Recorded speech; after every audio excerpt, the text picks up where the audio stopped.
Have you ever been caught by your boss, maybe even fired for looking for a new job? My name's JT O'Donnell and welcome to Coaching Moment, where we help you remove the roadblocks to success.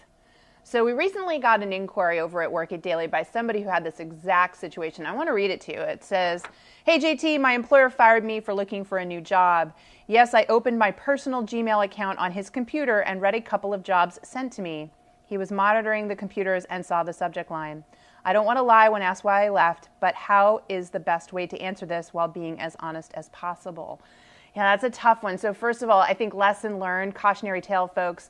When you're being paid to do a job, the last thing you should be doing is looking for a new job on company time. And this is a lesson that's definitely hard learned because this individual got fired. So what do? Because you're going to be asked, why did you leave your last job? And you're going to have to tell the truth. One of the things that we teach you how to do inside Work It Daily is something called the Experience, Learn, and Grow model. And this is a technique I developed years ago to help people who had a lot of trouble answering difficult interview questions.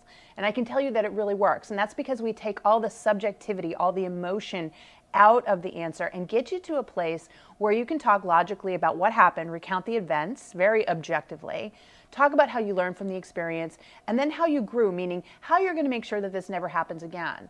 So in the case of this individual, they're going to want to share that unfortunately they were using the company's computer for personal use that was against the policy, and they lost their job. And they really regret it. They understand now why companies have these policies in place, and they're understanding that what happens when you get fired, which is it makes it much harder to get a job. So this individual is going to be a very dedicated employee and very grateful to the employer that gives them the chance to move on and show that they will never make this mistake again. So something like that, in their own words, is going to be the answer that helps HR understand that, hey, you made a mistake, everybody does, but more importantly, you learned from the mistake. They're going to hear the sincerity and authenticity in your voice, and that's what's going to give them the confidence to go ahead and hire you in spite of this kind of blip on your resume. So there you have it. Questions, comments, feedback. Have you been fired? How have you dealt with it? I'd love to see it in the comments below. And of course, remember this, if you want to win, you've got to work it daily. So be sure to subscribe to our channel, check the little bell to get instant notifications, and I'll see you next time here on Coaching Moment.